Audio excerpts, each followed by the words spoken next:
Citizens must engage in the affairs of their community. Local politics is the seedbed of democracy. Alexei de Tocqueville.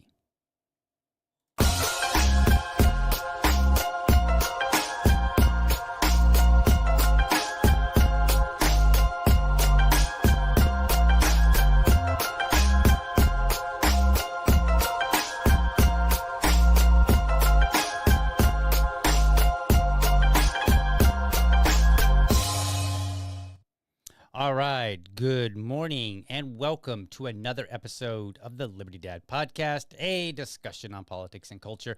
I'm your host, DL, America's most objective libertarian. If you're tuning in live, thank you for giving me your time this early. All right, folks, what do we got going on for today? Well, first and foremost, I think I have all the socials working today. Yesterday, I foobarred them. Yeah, I messed them all up. So I'll be checking the chat here in the first few minutes just to see if anybody's like, hey, I'm on Facebook and I can't even hear you, kind of like yesterday. Or if they're like, you're not even streaming to YouTube, which I should be. So hopefully everything is working out well. I think we're good to go. Today I'm going to talk to you about two different things, completely unrelated, actually. First and foremost, I told you last night or yesterday that I was going to be attending this kickoff rally for Mark Kaye. Now, he is a Republican, and you might be like, DL, I thought you were a straight-up libertarian. And I am, right? But politics doesn't include only libertarians. And more to the point, Mark Kaye is running for Congress in my district. So I kind of wanted to know, like, what's he about? What's kind of it's important. You got to pay attention. So sometimes you got to go. And if a Democrat announces and has a kickoff, I'll go check them out too, right? Or if they have a town hall, whatever.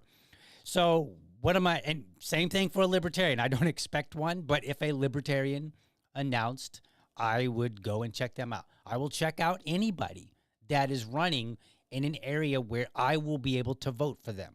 Or I'll do my best to at least get out there. Can't promise everybody, but I usually try to get out to these things and just kind of see who they are, check them out. I am going to be reaching out and see if I can't get Mark Kaye on the show. I mean, I got him on here once for Dad Talk. Now he's running for Congress.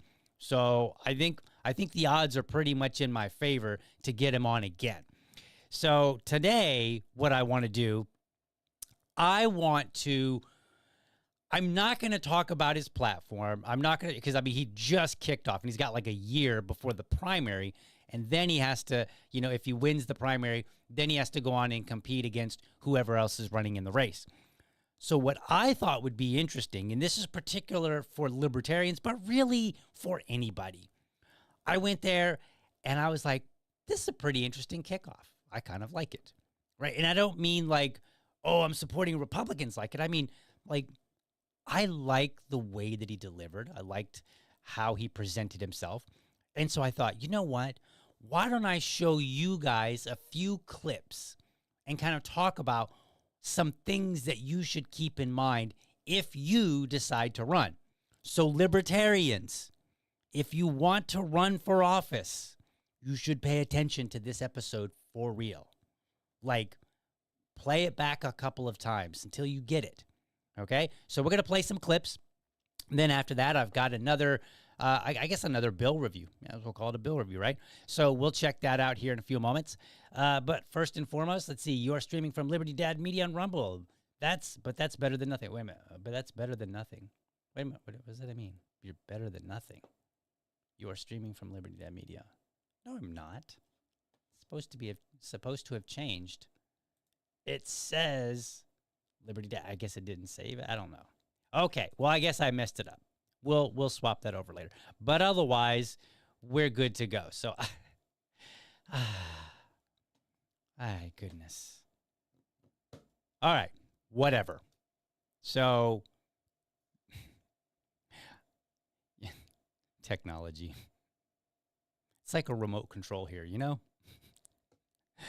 And I'm 47. And you know how us old people are with remotes. That's basically what we got going on here. Anyway, let's continue. So we're going to play some videos here, and I'm going to tell you, kind of give you some of my thoughts.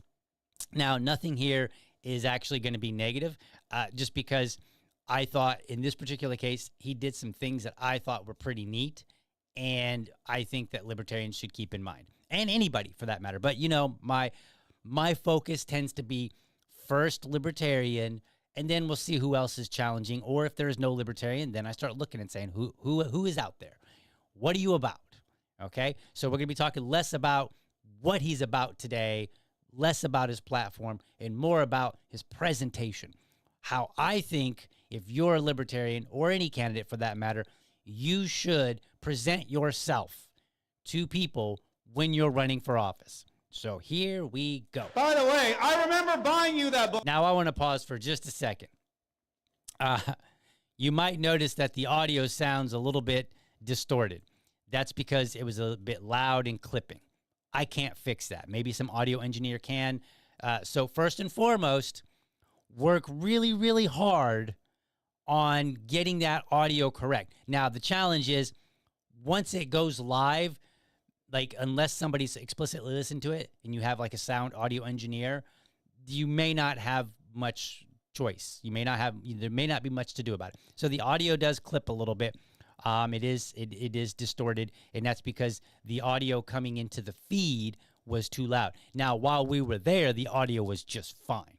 So let's just continue. It was called The Art of Saying No, and it worked, because 2 weeks later I said, hey, did you read that book I bought you yet? And she said, no.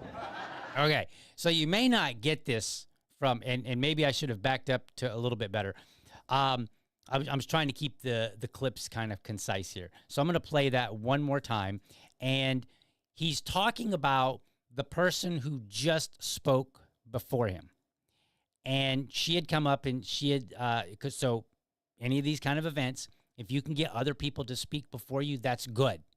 Okay? Why? Because if, like, he had somebody that was running for school board, you know, and then some other people, and if you can get somebody to come up and speak before you, then that means you get to tap into their audience. Now, the audiences may overlap. So always, when you're doing a campaign kickoff, when you're doing an event, try to have more than one person, because that entices people to come out. Hey, so-and-so and so-and-so and so-and-so are going to be there. Fred, Mary, and John. Oh, well, maybe I want to see Mary. Maybe I want to see John. Whatever, right? So have people come out. So Hannah was just speaking just before him, and she had mentioned that Mark Kaye had given her a book on how to say no. So now let's play that again real quick. I should have introduced this clip that way. By the way, I remember buying you that book. It was called The Art of Saying No, and it worked, because 2 weeks later I said, hey, did you read that book I bought you yet? And she said, no. Okay. Do you see what he does? See what he does here? This is him. He just got on stage, and he references the person before him, and he leads with a little bit of humor. He's like, hey, yeah, I remember that book. It's The Art of Saying No. And I asked you 2 weeks later, did you read it? You said no. Get it? Okay. So humor can be hard. I don't recommend, if you're not a comedian, I don't recommend getting up there and trying to tell sophisticated jokes. Just make a slight joke, something that's easy to understand, a little bit of humor to get some chuckles. It sets the tone very well. It's not generally terribly difficult, although sometimes you might mess it up. Like I have gotten up to speak before, and I've said a joke that I thought would be funny. Actually, it's happened more than once. But I've said something that I thought would be funny, and it's like crickets in the room, and you're like, ooh. And let me tell you, so that can be tough. So practice it. Practice it in front of friends if you're going to try to use some humor. But I think leading with humor is always a good start. All right, so let's continue on here. We got 5 videos all together. So now he is running as a Republican in Florida's District 5 against the current incumbent, who is John Rutherford. So this is his first mention of John Rutherford kind of right off the bat. So let's play it. Like I said, we're here because in 1 year, we're hoping to elect a new congressman in this area. John Rutherford has been your congressman for about 10 years. And in that 10 years, he's done 0 town hall meetings to meet his constituents. which means that in the last 10 years, John Rutherford and I have done the exact same number of town hall meetings. Isn't that amazing? All right. So a little bit of humor there. I don't think that you necessarily need to keep adding humor. That's really on you. Mark is a podcast host. He's used to talking publicly. Before that, he was a radio show host, right? People like us, we understand the dynamic of including humor. Some of us are good at it, like Mark. Some of us are not. Like, I'm not really sure, but somebody in this room is probably not so good at humor, right? So you don't have to try to add humor consistently. But I think what he did there was really, really interesting. He makes kind of like this jab. It's a nice little jab at his incumbent. And he's like, hey, this guy's been in office for 10 years. Remember the last town hall that he did? Yeah, because he has done 0, just like me, right? So now he starts off and he's like, this guy that's been in here for 10 years, and in terms of talking to the people, the people that he wants a vote from, we've done the exact same amount of town halls. Now, Mark goes on, he goes on to talk about how, like, he's a podcaster, and every day he gets up and he talks about, what his plans are and communicating to people. And he says later that he will communicate to his constituents on a regular basis, right? So, like, that's good. So I think it's good to trash talk. Just don't get crazy with it. You don't want to get up there and be vicious and vile. Some people can do it, right? Donald Trump is good at it. If that's not your personality, stay away from it. But you should take a jab, because remember, you are telling people why somebody should vote for you over this other person, right? And you want to make sure that you deliver well and tell them something that's important. Most people, even if they don't go to a town hall, most people are like, yeah, you should have a town hall. And it's good to remind them, like, man, this guy's been here for 10 years and he hasn't done a single town hall. And you're like, wow, like, I didn't know that. And I was like, ew, really? I can't believe he did. Like, he hasn't done a single town hall. Now, you could argue, a while back, I went to an Americans for Prosperity event, which was it wasn't really a town hall. I would call it more of a forum. And he was one of the speakers there, John Rutherford. I didn't like his answers, but I wouldn't call that a town hall. Like, town hall to me means that's where one person, like the candidate or the representative, they come and they say, if you are my constituent, please attend. I'm going to answer all of your questions that you have for me. Maybe if you have some complaints, I'll address those. That's a town hall. So I wouldn't consider what I went to a town hall. It was just a simple forum that had a very specific focus. I still didn't like any of his answers. So keep in mind what it means, what people think of when they think of a town hall. And I've watched town halls before from other candidates or other representatives. And that's literally what it is. They're like an auditorium, and they're standing there. And they're just literally taking that. Maybe they start off and they tell you a little bit about, what they've been up to, and, they got some things that they want to communicate to you. But then later they open it up and all is fair, and people could be like, why were you golfing too much? Why were you this? How come you didn't talk about this? Or they might get up and praise you and say, you know what? When you did this thing, I really loved it. So if you're a candidate, you should start getting comfortable with town halls. What does that mean? I want you to be very clear what that means. That means you got to be ready for whatever somebody throws at you. And if you're not ready, start preparing. So, like, again, I'm speaking primarily to libertarians, but to anybody really. For my libertarian peers, this means you got to learn how to talk about more than just end the Fed. Sorry. It's the way it is. Because your average everyday citizen is not going to come there and say, when you're voting on ending the Fed. Libertarians will say that, but the regular everyday average folk, they're going to ask you about things that you may not even know about. Like, I'll give you a story. Years ago, in the early 2000s, I listened to talk radio, and I would, when I had an office job where I would sit in the office and I would just, do my work, and I would listen to talk radio. And I would start by listening to the local radio show host, and he was basically like what you might think of a podcaster today. But he mostly talked about local stuff. He would sometimes talk about state level, and then often, as well, talk about national level stuff. And I would sometimes, reach out to him, and I thought it would be cool to get into radio. Believe it or not, I was like, man, I want to be a talking head. And I communicated with him, and he invited me to come on the show one time. And so I was on his show, and they had a caller, and the caller, they asked me, they were like, I got this question for DL. And they were like, what do you think about the new stop sign at such and such intersection? And I was like, what? It was dead silence, and he had to save me, because like the last thing you want is silence. The longer you go silent, the worse it's going to be. So you need to learn to be prepared. Now today, if I got on the radio for any reason and somebody called up and they were like, hey, what do you think about the stop sign over at, intersection, Main and 3rd? Now, let's say I don't know that there's a new stop sign at Main and 3rd. I might say something like, well, I don't really travel that much in that particular area, so I can't really speak to whether or not I believe it's a good or a bad thing. But what was the rationale that you understood that the government had for putting it in? And I would start engaging back with the person.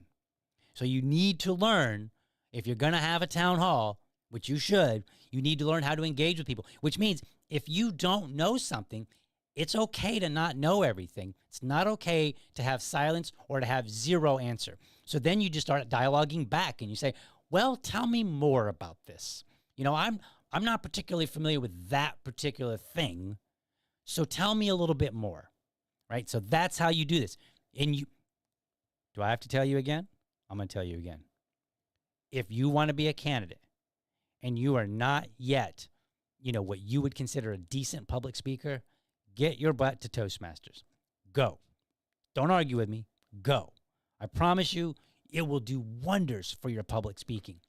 Because at the end of the day, you have to be able to court people and get their votes.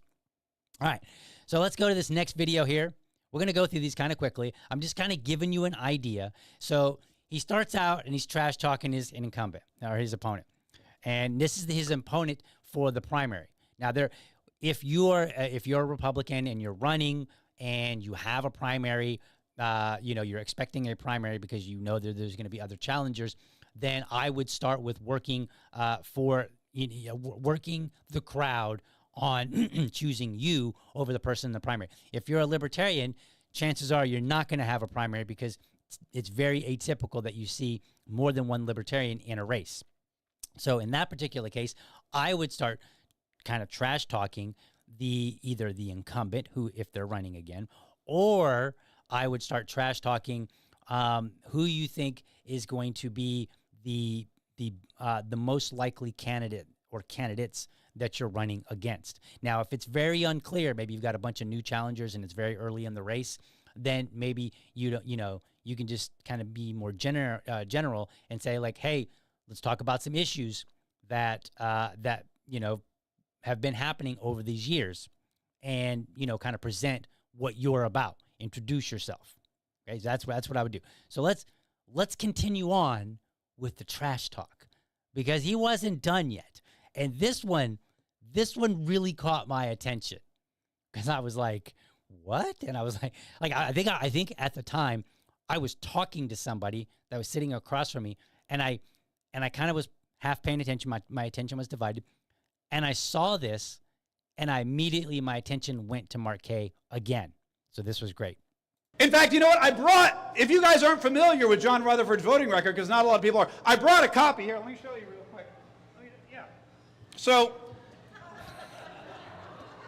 this is John Rutherford's voting record over the last few years. So, let's pause this for a second. I'll back that up a wee bit. So, he's, see if I can, hold on. Let's pause it right there. Okay. So, he brought out toilet paper to describe his opponent. Now, that's clever. Why? Because who's not going to remember? Man, I went to this event and this guy was trash talking his opponent and literally said all of his voting record was on this piece of toilet paper. Like, that's pretty neat. I like that. Now, don't necessarily go and grab toilet paper. Go find something that works for you. It can be anything, right? You can find some way to incorporate a prop in order to enhance and make sure that you keep the attention of people that are sitting there, right? Because, look, if like I just said, I was sitting there and I was talking to somebody else, because that happens. You're sitting there, maybe the speaker says something, the person across from you, that triggers something in their mind. They're like, oh, DL, man, just what he just said. Let me tell you about this, blah, blah, blah. Or maybe you're already in the middle of a conversation and you're trying to kind of like balance between the conversation and the speaker, so your attention is divided. This is a great way to get their attention back. Now, I would not use something like overtly offensive. Like, don't be bringing out sex toys, okay? Libertarians, people going to not NBA, but WNBA events. Don't be doing that, okay? Keep it clean, because these kind of events are, sometimes children might be there because like a family might show up to hear a candidate and maybe they don't have childcare at the moment. So they bring their child because they're like, oh, I'm going to a political event. I'm not expecting something obscene. So don't do anything obscene, right? Pull out something that, can be a little bit tough. It's toilet paper. We think of toilet paper as wiping your butt with it, right? But it's not overtly offensive.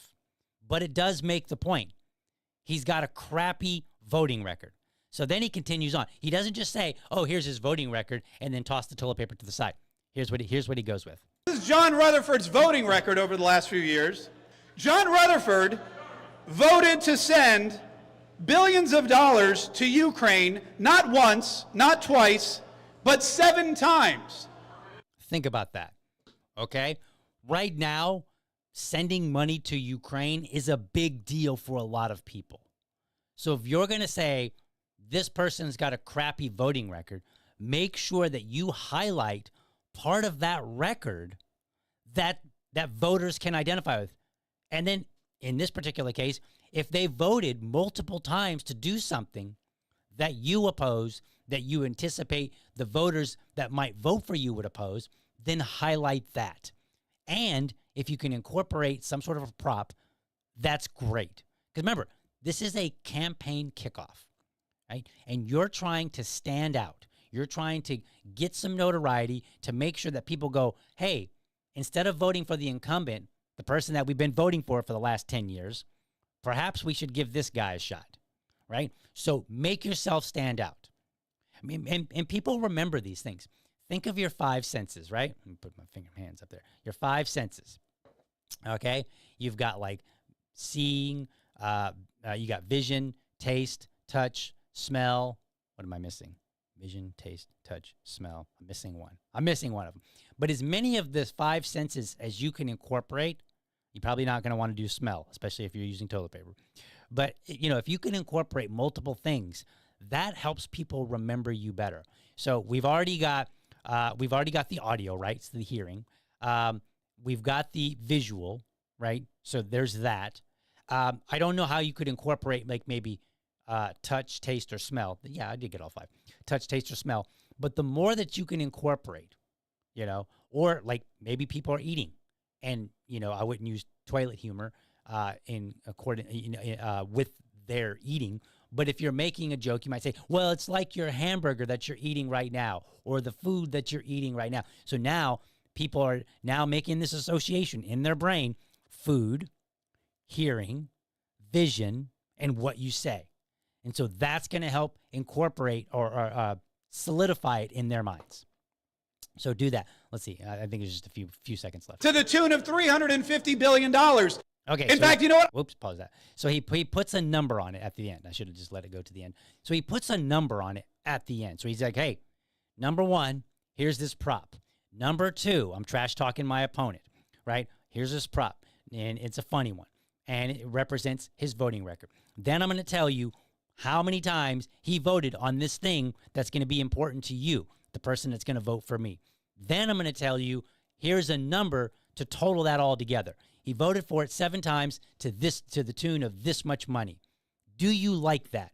And he didn't really say that, but that's basically the gist of it. Do you like that? And the audience in their mind will be like, no, we don't. That's why you should vote for me, because I wouldn't do that, right? That's good. Do that. If you want some examples of incorporating props, go back and watch old Carrot Top videos. Carrot Top was a prop artist comedian. I think that's what they call him, a prop artist comedian. And he constantly used props, and he was great at it. So go watch some of his old stuff. That'll give you an idea of how to incorporate props. Make sure you do it that's family friendly, because if you get out there and you're too offensive, that could blow your campaign. And look, the media, if they don't like you, they will totally use that against you if you use something obscene.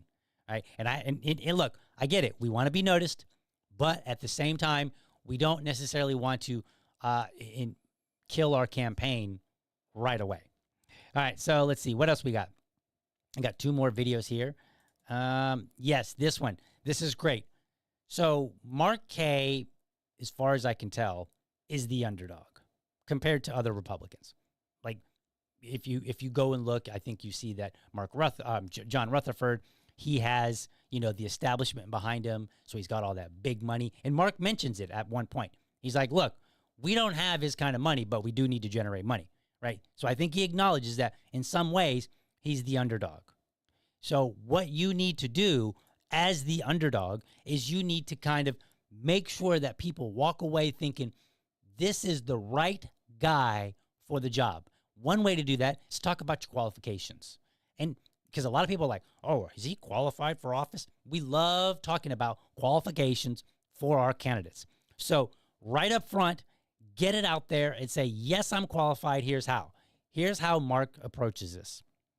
A lot of people have been asking me, what qualifies you to be a congressman? Mark Kaye, you're a podcaster. You were on the radio. What qualifies? Do you have any qualifications whatsoever to be a congressman? And I'd like to let you know that, yes, indeed, I have all the qualifications to be a congressman. All right. So he starts out and he acknowledges, he's like, look, that's a question. Yes, I have them. All right. Now, he incorporates humor in just a moment. You don't necessarily have to incorporate humor, but if you can, not a bad idea. I will point out a bit of a parallel. So in the libertarian community, a lot of people are loving Dave Smith go out and talk about anti-war. And one of the things that his opponents come back at him is they're like, dude, you're a dumb comedian. What would you know about foreign policy? Right? And they literally try to use that to discredit him. In fact, they try to use it so much that it actually becomes a disadvantage, that it becomes easy for Dave to be like, okay, he embraced it, right? He's like, I'm a dumb comedian, and you still can't beat up my arguments. What does that say about you, right? So don't be afraid of the fact that maybe you're a podcaster or you're a comedian or you're a stay-at-home mom or whatever you are. There are ways to address that, and that will likely come up if you're somebody that doesn't have a record, because it's an easy way to try to discredit somebody. Oh, you're not qualified. Okay, we want people that are qualified. This guy's been to Harvard. This guy's done this. He's been in office for 14 years. Well, guess what? The person that has been in office for 20 years and has all this experience, once upon a time, they had never been in office, and they had zero experience once upon a time.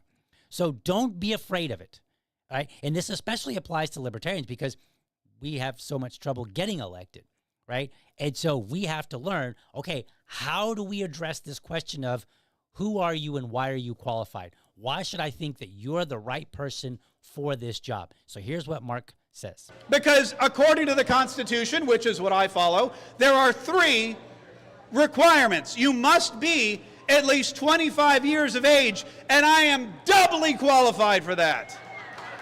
I am twice as qualified as any 25-year-old to be a congressman. You must be a citizen of the United States of America. And for the last 25 years, since I was able to escape the tyrannical communist dictatorship of Canada, I have been an American citizen. But the other requirement is that you must live in the state where you want to be a representative. And not only that, but I live in the district. And not every congressperson can say that. Okay, so this is great. I love how he addressed every single one of them, okay? And don't get me wrong, folks, I'm not just pouring on praise. We will have our criticisms in the future of Mark Kaye when it comes to some of his positions, right? If he has a position that I oppose, I will say so, right? But right now we're talking about delivery, okay? So we want to focus on what can we learn from somebody who professionally communicates to large audiences. That's what we're trying. So number one, he starts off and he makes a joke about his age, right? If you make a positive joke about your age, that's good. A lot of the people in the audience were about his age, right? So we can identify with that. That's great. The second thing, and this was great, if you're somebody that has moved here from another country, what I think he did great, you don't have to do it as emphatically as he did, but he basically dogs on Canada. And he's like, yeah, this communist, terrible dictatorship, tyrannical country, blah, blah. He leaves no question about his allegiance, right? And that's been a question lately. A lot of people are like, whoa, what about this dual citizenship for Congress members? Like, should they have dual citizenship, right? Should they be allowed to be an Israeli and an American in Congress and, you know, whatever other countries? I think there are a few where people were like, yeah, you're you have allegiance to, what was it? I can't remember what country it is, but I think there's some Middle Eastern countries where people are like, yeah, but you have, citizenship there, you have citizenship here. So if you came from another country, you need to make it very clear where your allegiance is. You don't necessarily have to trash your old country, but you can if you want, right? You just have to make it clear. Yeah, not only am I an American citizen, I am proudly an American citizen. Now, my libertarian peers might go, dude, I don't. Shut up. Whatever your argument is about promoting yourself as an American citizen, shut up. Because you're trying to win votes. People want to know that you care about this country, that your allegiance is to this country. You don't need to get up there and sing the Star-Spangled Banner. You don't have to do all these other things that maybe you have some, libertarian objection to, right? Like the Pledge of Allegiance. You don't have to get up there and be like, it was written by a socialist. Why, I will never say the Pledge of Allegiance. And you will never get votes either, okay? Learn to shut up. Learn to, go with things that aren't really that big of a deal, but still are. Right? Like in the grand scheme of things, it's not really a big deal that somebody came from Canada. It's not. Okay? But it is a big deal if people are like, where's your allegiance? They want to know. Now, if you're born and raised in the United States, well, then you don't, the bar for you is a little bit lower. You don't have to necessarily show it. Is that logical? Not necessarily. Lots of people could be born in this country and have allegiance to some other country, right? That could possibly happen. But that's not how voters think. What you want to do is you want to solidify in their mind that you are the person that's going to work for them. That's what you want to do. And then his third point was talking about living in the district. I think that's always a good thing. Hey, I live in this district. I will be voting on things that I have to live with right along next to you. I'm not going to be in some adjacent county or somewhere, some adjacent district, and playing this game of voting for things that might affect you that I don't have to live with. That's always a good thing. Again, what you're trying to do is you're trying to communicate to people that you're the right person for the job, that you are the person that's going to be working for them. So figure out how that looks for you. And if it means you got to set aside some of your, and when I say libertarian criticisms, if you're not a libertarian, okay, let me explain that really quickly. There are libertarians for which they'll look at something like the Pledge of Allegiance, which we said last night, right? We got up, we said the Pledge of Allegiance. What did I do? I got up, put my hand over my heart, and I don't normally speak and sing, so that's not really, I did not say anything because it was the pledge. I just generally don't recite much of anything. I don't sing in public. I don't do any of that stuff, right? Like if they say, hey, all the veterans, that are here, please stand up. I usually try to avoid standing up just because when I'm in an audience, I like to just kind of be in this tiny little bubble, quiet. Nobody sees me. That's just my personality. Okay. But I got up with everybody else, put my hand over my heart, and stood there, just as patriotically as everybody else. And there are libertarians who will object to that because they'll say, well, it was written by a socialist and, that's okay. Set that aside. That's your libertarian perspective. The voters aren't voting for you based on your opinion of, say, the Star-Spangled Banner or the Pledge of Allegiance, okay? So don't make a show of it because that's not going to get you elected. That's not what people are looking for, and it doesn't matter in the grand scheme of tyranny. Focus on what matters.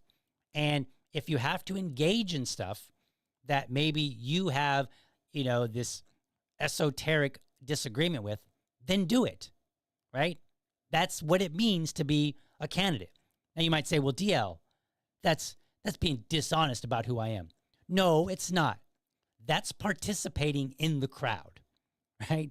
And it's in participating in a way that doesn't harm anybody.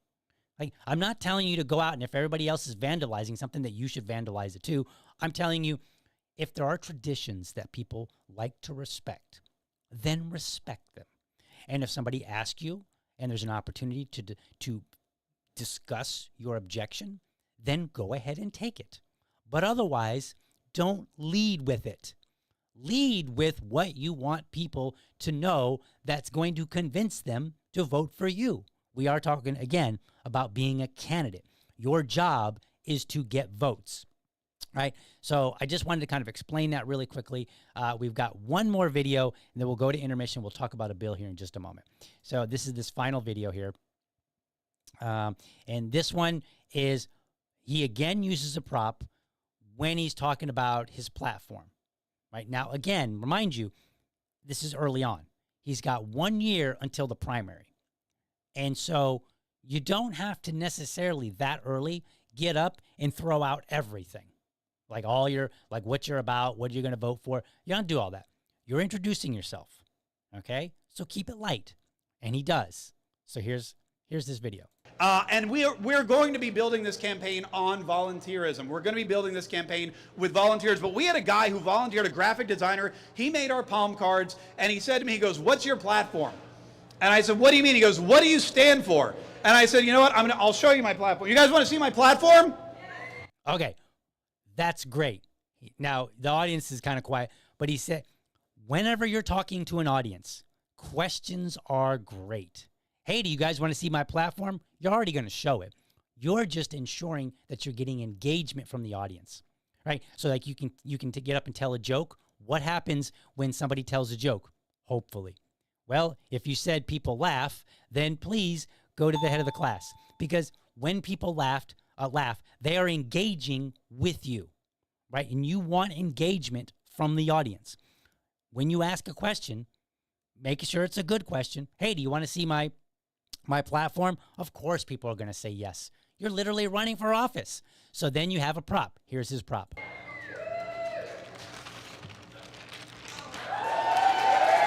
You hear that? You hear what? He hasn't even said anything. He just pulls out the Constitution. We all know what it is. You can, if you're watching from a mobile phone and you can barely see what it is, you can't see any of the, you can't even see if there's writing on it, right? You know exactly what it is because it's on what appears to be parchment paper. We all know he just pulled out. I mean, you might think, okay, maybe it's the Declaration, which would not really make sense, but you could think that. But you're going to think this is a historical document for which is important to this country, right? You're more than likely going to say, oh, he's just grabbed the Constitution. That's what he says. This is my platform for Congress. You may know it by its other name, the Constitution of the United States of America.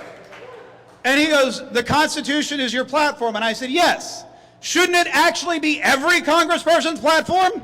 This is the blueprint that our constitutional republic was built on. It's a list of rules. This is the training manual for Congress people, yet I don't think a lot of them have actually ever read it.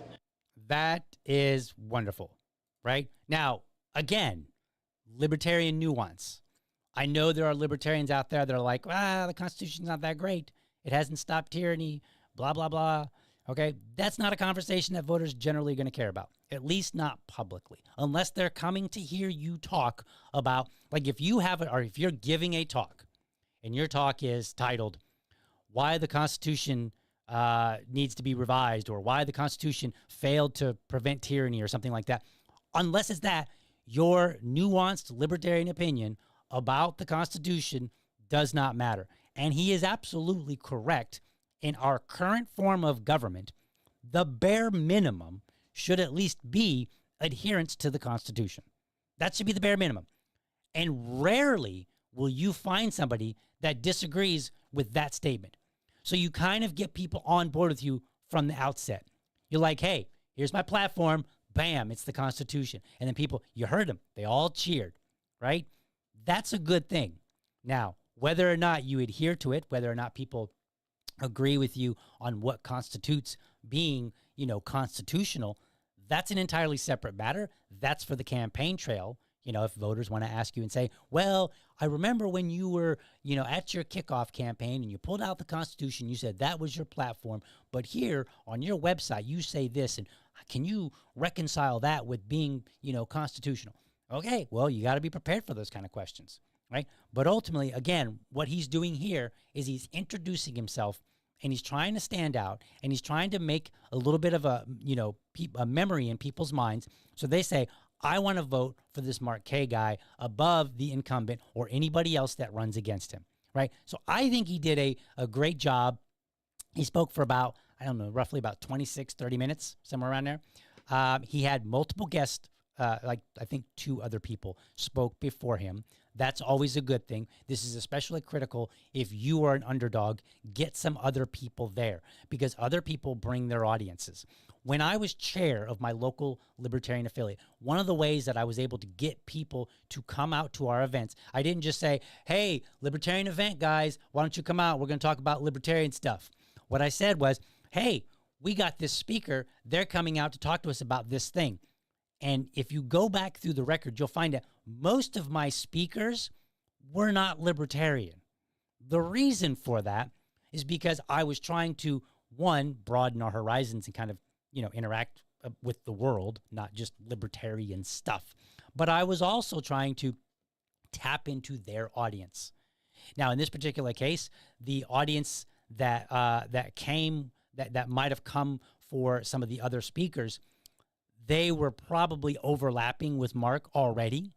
But again, when the 2 other speakers, when they post and they say, yeah, I was at Mark Kaye's event, the audiences on social media will see it. And so then they will get tuned in to Mark Kaye. So it's always good to bring multiple people, and we did that here in Jacksonville with we had 3 candidates running for city council a couple of years back. And what we ended up doing was we would host events with all 3 of them. And so then people from the different different city council districts would come to hear their particular potential candidate, and then they would hear the other ones, right? So this is always good, because the bigger the crowd that you can draw, the better it's going to look for you.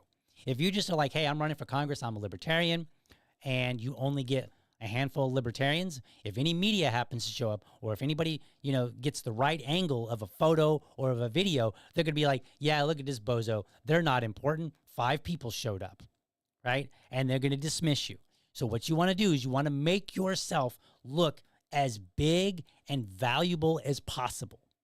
And you do that in the way that you construct your event, the people that you invite, and the way, more importantly, how you deliver the message. And then, of course, Mark Kaye streamed this. If you're not streaming virtually every event that you possibly can, you're doing it wrong. Because you want people to see, wow, I missed something. I could have went to that, right? That's what you want. You want to tap into as many things as you can. I will tell you this. When we had 3 candidates running for city council, Eric Parker did a phenomenal job. You can go back and you can look at some of the things that the media said about him. He overturned the apple cart a little bit with the Republican Party, kind of pissed them off, got like 19 Republicans almost in trouble. They almost got kicked out of their I think their party or the executive committee or something like that. but because they were supporting him over the establishment guy. Here's what he did. He went to every single event that he could. He crashed events. He would just show up. He wasn't even invited. He would just show up and be like, yeah, I'm running for this. Can I speak? Right? He just did it. And because of that, as a guy that had no prior name to be known, as a libertarian, he got like 35% of the vote in a two-way race. Okay? Now, you might say, well, 35 is not, you're right, it's not enough to win. But he went, again, from nobody. And when I say nobody, I don't mean that derogatorily. I just mean that in the world of politics, he had no name recognition, right? And he was running for a party that most people couldn't even tell you what is. Like most people, if you ask me, like, do you know what a libertarian is? They're going to go, like a liberal? Like they have no clue, right? So there was no reason, from those two circumstances for him to get 35% of the vote. Yet he did because of the way he conducted himself. He went out, he went everywhere he could. He used social media, he crashed events, he spoke well, right? Like he was a good speaker. I will give him that. He was very good speaker. Like he was on it. When it came time to understand the issues facing the city, he had answers like that, okay? Those are the kind of things that are going to make you more successful, hopefully win your election. Now let's get to some comments here, and then we'll go to the intermission. We'll be back. We'll talk about a bill review here. So, boom. Let's see what we got. All right. So let's see. Let's see what we got here. Turn the music up a little bit. There we go. All right. So, yes, Sweet Hannah Guile. He's his previous producer when he was on the radio. That's who the woman was that he was. I couldn't remember her last name at the moment earlier, but that's who he was. That's who spoke before him. So let's see what else we got.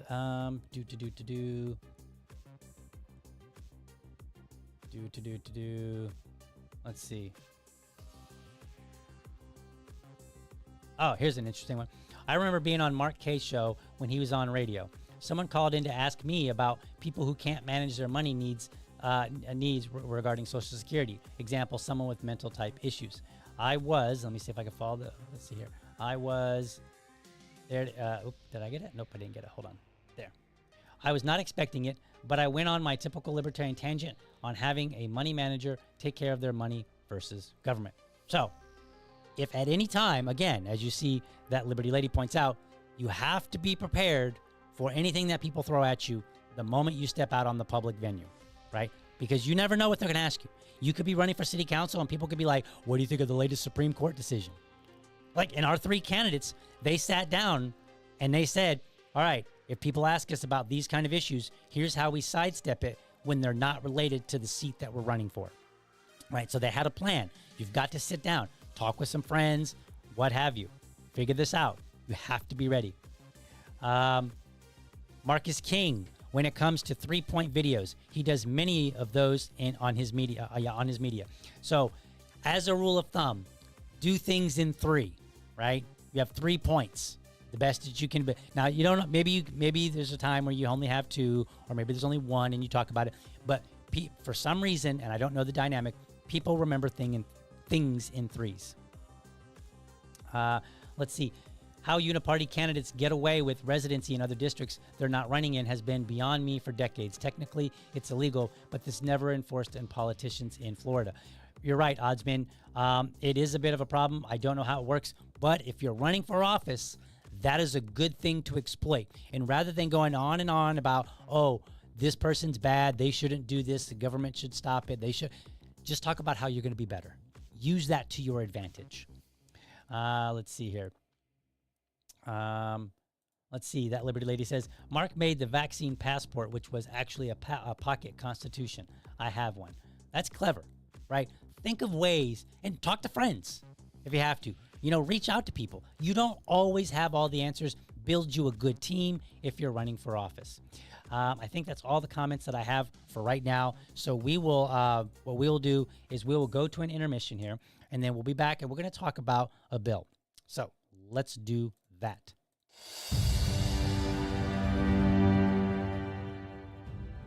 You Are the Power is a membership-based grassroots nonprofit whose mission is to spread and act upon the principle of human respect.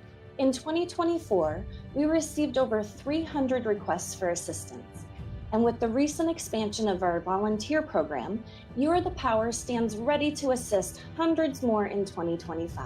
Since its inception, You Are the Power has sought to do something radically different in its advocacy, transcend the political divide, and help those who need it most. We focus our efforts on empowering every one of you by using localized, single-issue activism to free our communities, take power away from the government, and put it back in your hands where it rightfully belongs.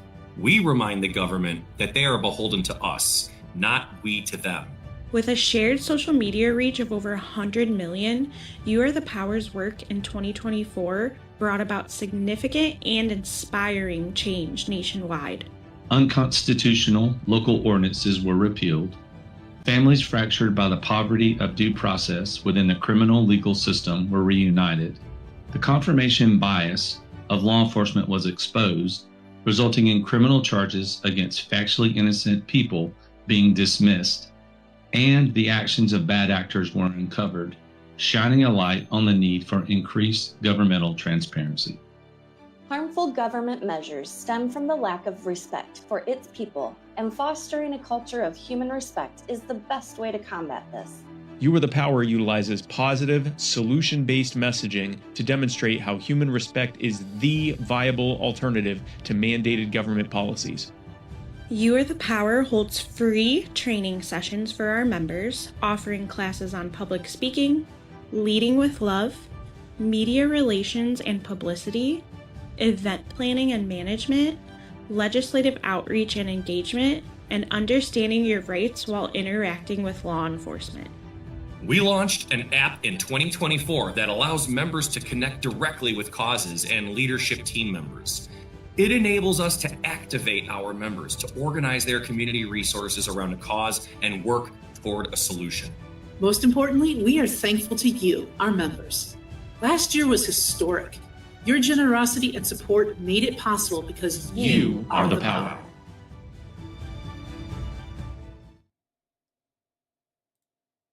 All right, we're back. Let's talk about another piece of legislation that came across the wire last night, and I was like, this is interesting. So it actually comes from You Are the Power, Spike Cohen's organization.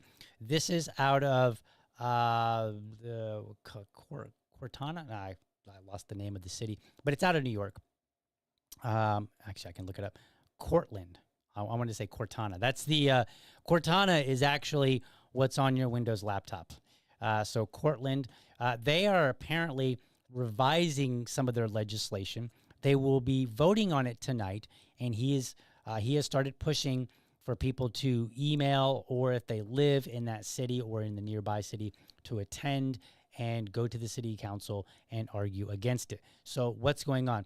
Well, they are going to revise current ordinance, which deals with bicycles, and they're going to include electric bikes, electric scooters, and electric personal assistive mobility devices, EPAMD. So if you hear me say EPAMDs, that's what I mean, electric personal assistive mobility devices. Now you might say, DL, this seems kind of trivial.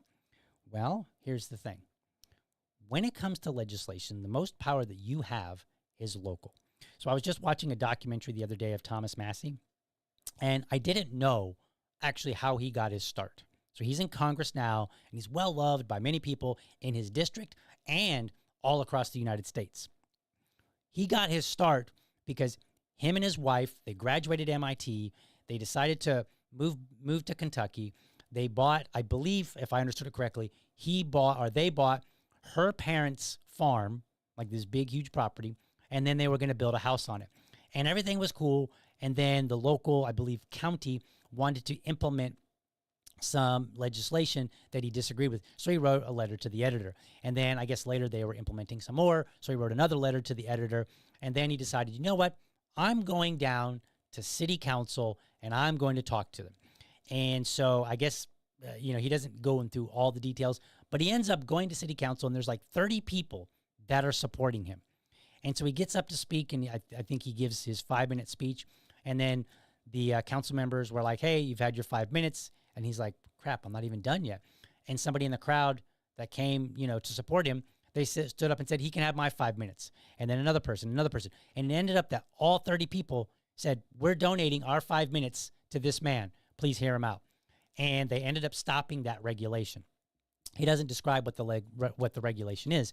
But I will point out this regulation affects you where you live. A lot of the legislation that I see in Congress, we should argue against it, because like, hey, maybe it's not following the Constitution or, for whatever other reason.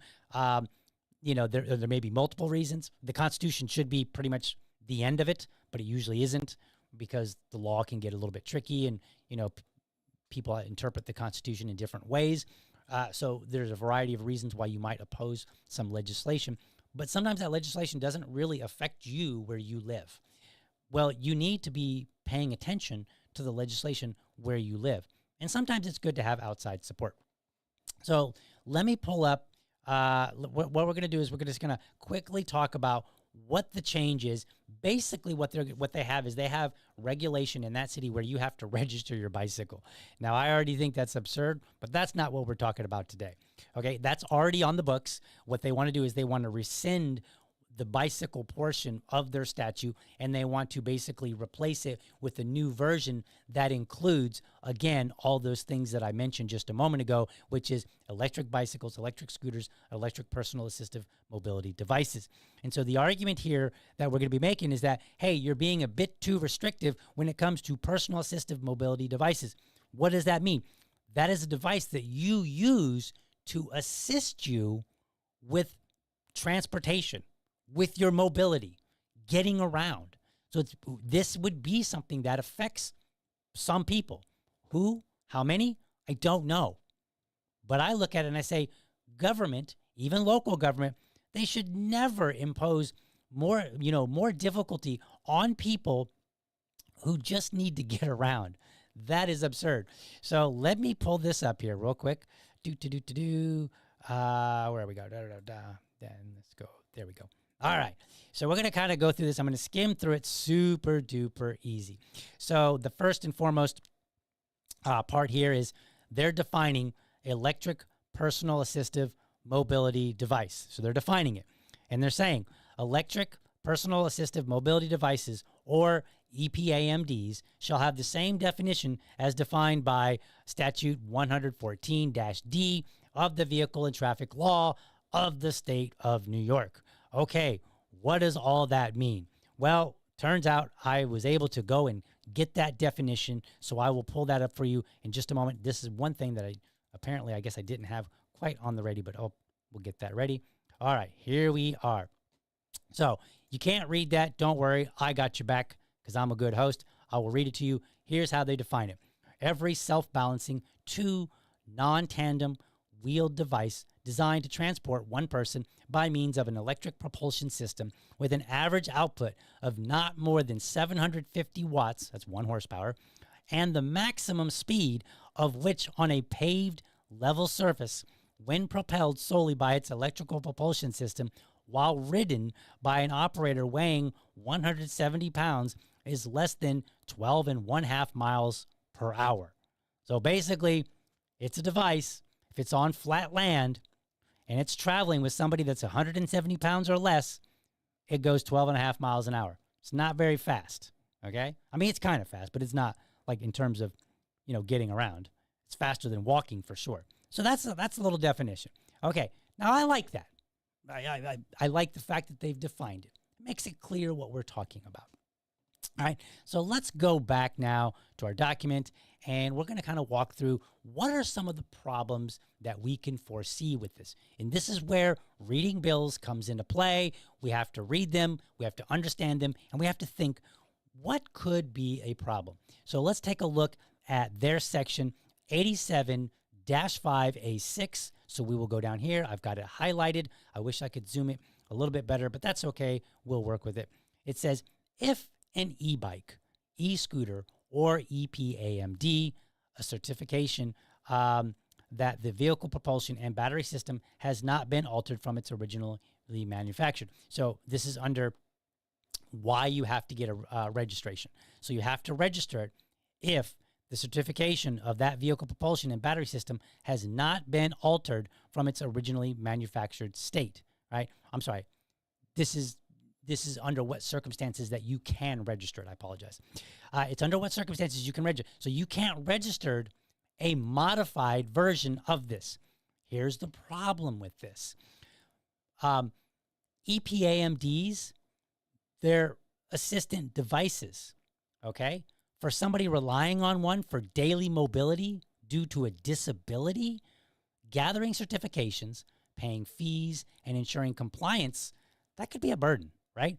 I mean, especially if they have a limited resource, right? Or if they have mobility challenges, or if the device is customized for their needs, which might be a complication for the whole requirement of being unaltered. Now you might say, well, DL, how often does that happen? Well, as it turns out, and I wish I had a picture. I didn't think to bring it. But years ago, a guy came to my house. He was a libertarian. He's in a wheelchair. His name is Thomas. Oh, what is his last name? I'm drawing a blank on it. But he's the guy that runs for office. I believe he's out of New York. He's in a wheelchair, and he's got like the little short legs. And I'm trying to think of his last name. And if somebody in the comments can remind me, that'd be great. If not, no worries. But he's run for office. He has a wheelchair that is modified specifically for his needs.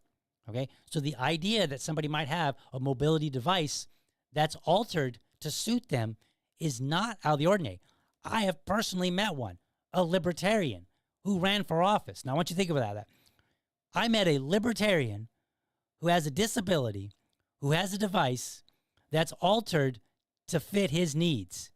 That's pretty niche. And yet, and yet there are other people that have this. So I think already we're off on a bad foot because the city is like, well, if it's altered, then it may not be eligible to be registered, which means you would not be able to use it. Thomas Quitter. That's right. Thank you so much, that Liberty lady. So it's Thomas Quitter. And so he has one that's altered. Sometimes it's necessary because companies will they'll make these devices broadly for people, and then some people might have a very specific need. So we have to consider that. Going on to the next item of concern here. Where is it?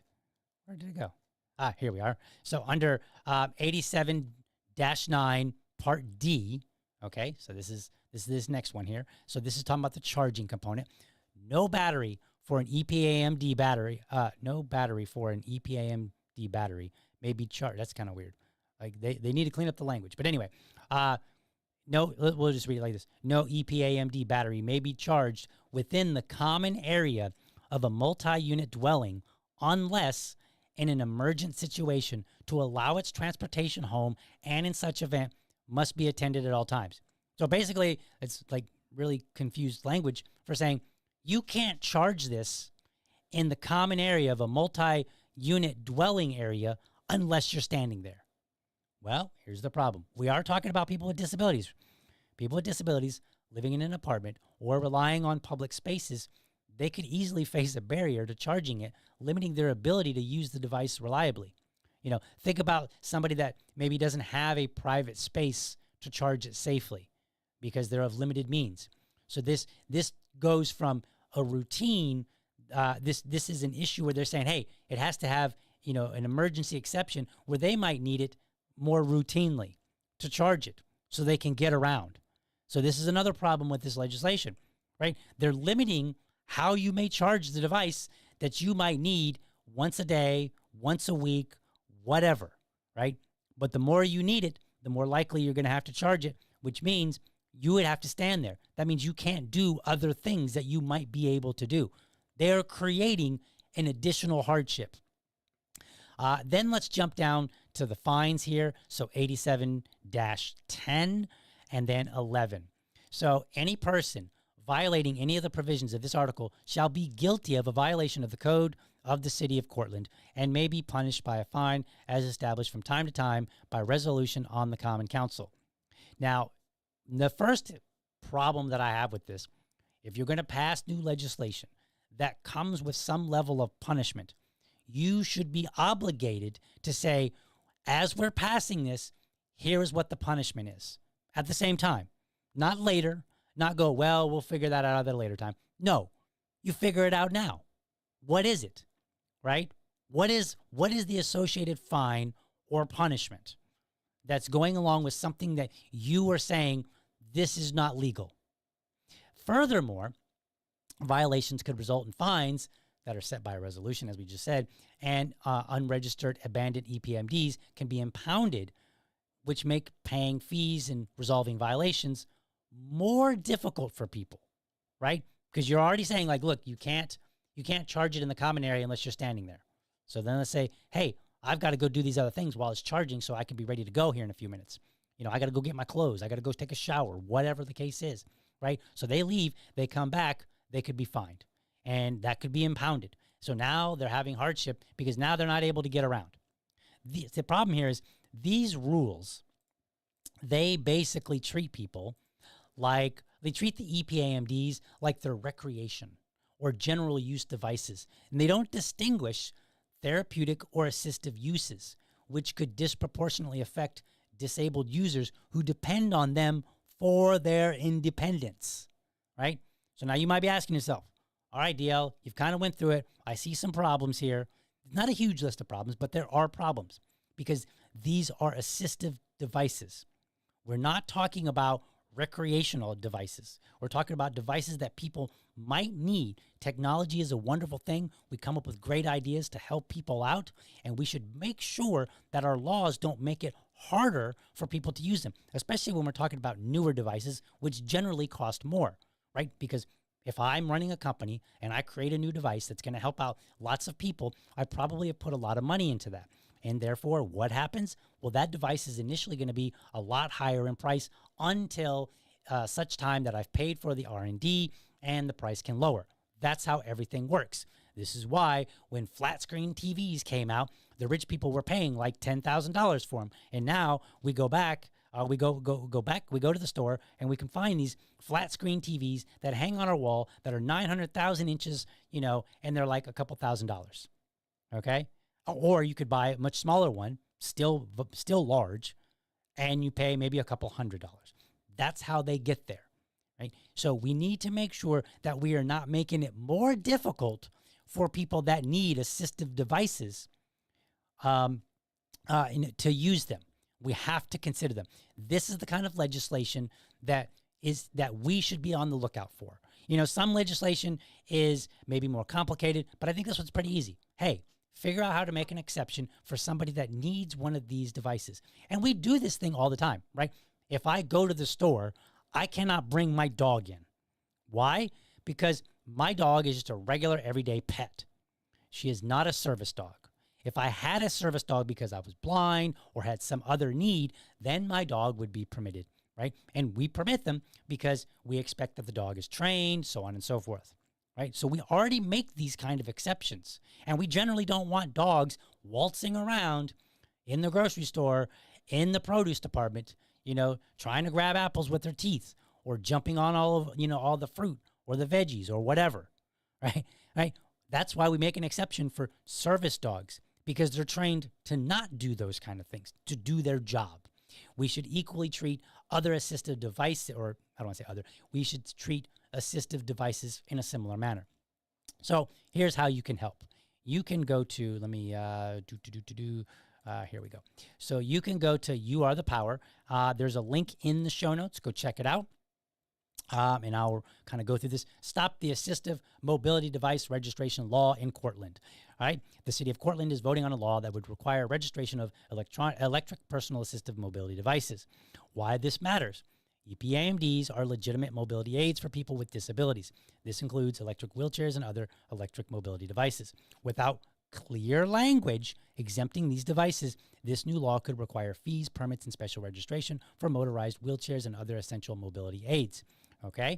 So, yes, we want to make sure that when legislation passes, their language in it is clear, and if we need to make an appropriate exemption, that we do. You only do that if you read the bills and you figure out, what is my city council doing? What is my township doing?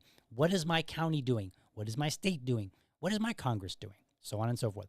The Cortland City Council members must respect people with disabilities by not placing unnecessary burdens on them. What we are asking the council to do, here's what they're trying to aim for. Either scrap the law altogether or add an explicit exemption for devices used as mobility aids. Now, personally, I would scrap all of the portions of it, except the part where they say we are going to repeal the bicycle law. I don't think that bicycles should be registered. That's a conversation for some other day. Number 2, ensure no fees, permits, or registrations apply to mobility aids. That's an easy fix. Just include some language in there and say, hey, you know what? As it turns out, some people use the same devices for recreation. Some people will use them as an assistive device, okay, as a mobility aid. So we can just say, hey, if you have provide such and such documentation that this is a mobility aid, and then you will be exempt, plain and simple. And then maybe if they're going to put on, I think they get little tags or something. So maybe they can get a tag that says, hey, like the little wheelchair logo that says, hey, this is a mobility device. Number 3, publish clear guidance so residents and staff understand that this cannot be used against mobility aids. That's true. Because what's going to happen, you will get some stick in the mud person that's like, well, the law's the law and you broke the law, right? So we need to prevent that. Here's how you can help. Number 1, attend the city council meeting tonight. It is tonight at 6 p.m. in Cortland City Hall. So if you're in the area of Cortland, New York, or you live there, go there, check it out. Here's what they ask you. Show up. Number 2, this is very important. Be respectful.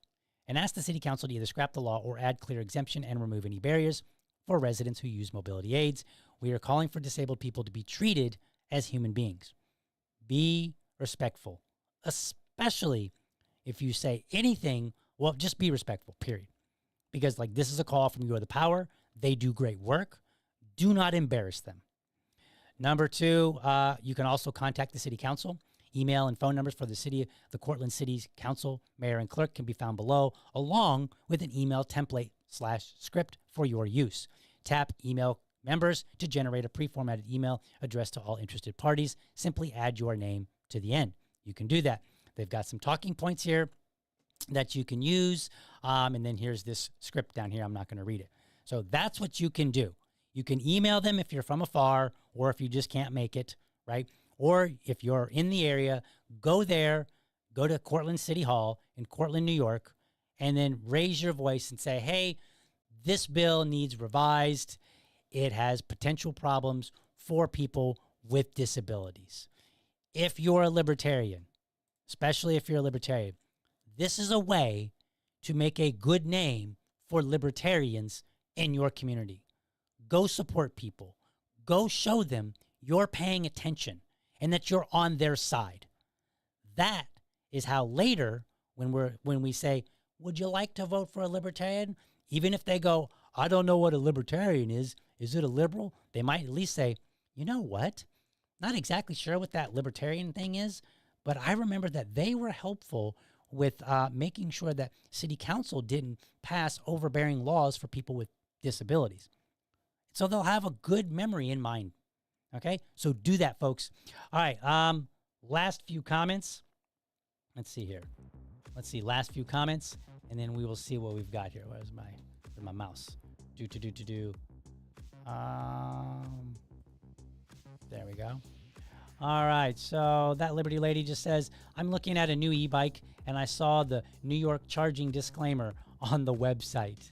Yeah, and I talked about this in one of my Mom Donnie videos where they're really putting out some legislation for e-bikes and scooters and so forth.